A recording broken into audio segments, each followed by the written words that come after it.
Everyone, আশা করি সবাই খুব ভালো আছেন। আমার আজকের নতুন একটা ব্লগে আপনাদের সবাইকে স্বাগতম।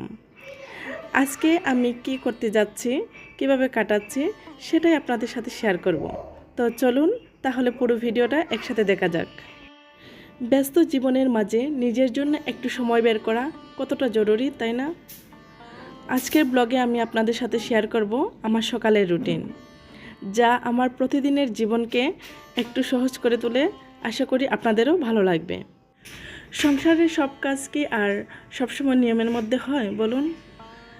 কাল রাতে এত টায়ার্ড লাগছিল যে রান্নাঘরের এই বাসনগুলো আর ধুয়ে রাখার এনার্জি ছিল না। তাই ভাবলাম থাক, রাতটা তো শান্তিতে ঘুমাই, সকালে উঠে ফ্রেশ মনে ধুয়ে নেওয়া যাবে। এখন এই পাহাড় সমান বাসন ধুয়ে রান্নাঘরটা একদম ঝকঝকে করে ফেলবো।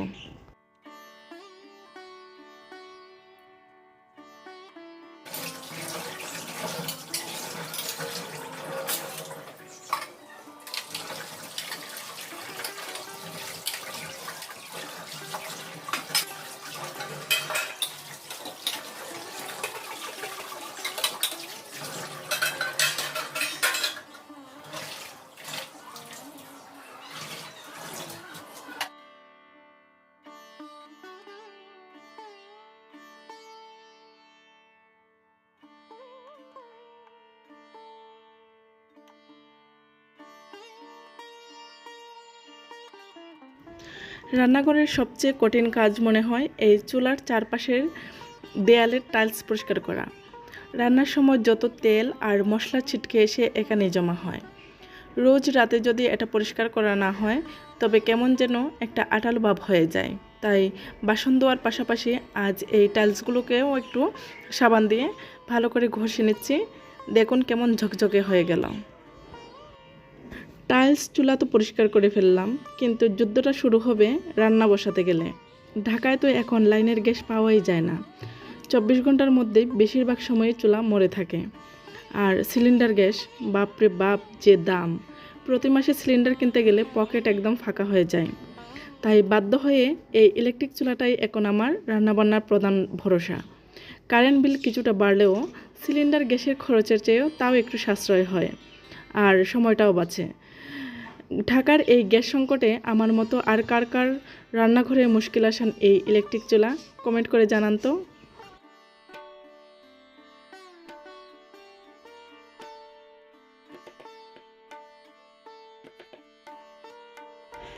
এই ডাইনিং টেবিলটা হচ্ছে আমাদের ঘরের সবচেয়ে ব্যস্ত জায়গা। এখানে যে শুধু খাওয়া দাওয়া হয় তা কিন্তু নয়, কাগজপত্র, চাবির তোড়া, মোবাইল, ঔষধের বয়াম সব এসে জমা হয় এই টেবিলটার উপরে। দিনে মনে হয় 4-5 বার এটা পরিষ্কার করতে হয়, তাও যেন গোছানো থাকে না। তো চলুন ঝটপট এগুলোকে যার যার জায়গায় সরিয়ে টেবিলটাকে একটু ফ্রেশ লুক দেওয়া যাক।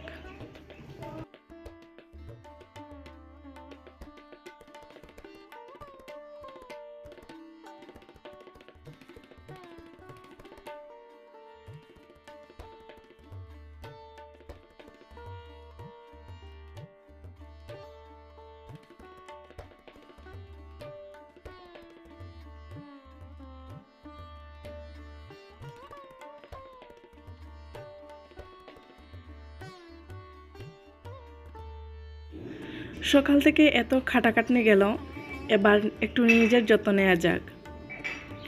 সংসারের কাজের চক্করে আমরা অনেকেই কিন্তু ঠিকমতো পানি খেতে ভুলে যাই। তাই ডাইনিং টেবিল গোছানোর সাথে সাথেই ফিল্টার থেকে 1 গ্লাস পানি নিয়ে নিলাম। শরীর হাইড্রেটেড রাখা তো সবচেয়ে জরুরি, তাই না? আপনারা আজ ঠিকমতো পানি খেয়েছেন তো?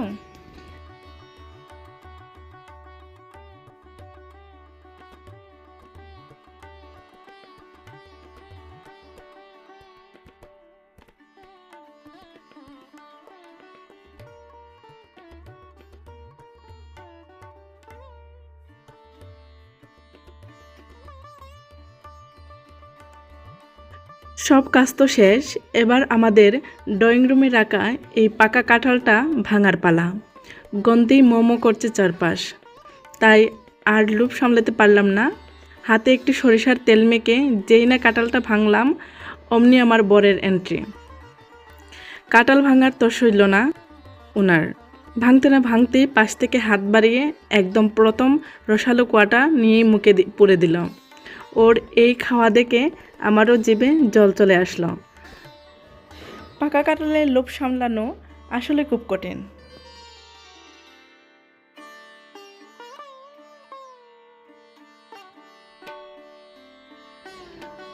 বাচ্চারা তো কাঁঠাল খেলোই না, তাই বাকি কাঁঠালটুকু নিয়ে আমরা দুজনেই বসে পড়লাম। সংসারের এত কাজের পর দুপুরে বরের সাথে এভাবে গল্প করতে করতে কাঁঠাল খাওয়ার এই সময়টুকু কিন্তু দারুণ কাটে।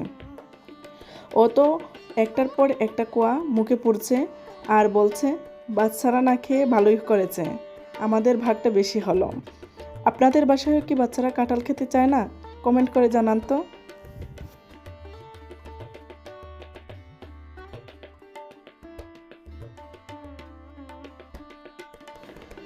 দুপুরের স্নান আর খাওয়া দাওয়া সেরে বিছানায় পিঠটা ঠেকিয়ে কখন যে চোখটা লেগেছিল বুঝতেই পারিনি।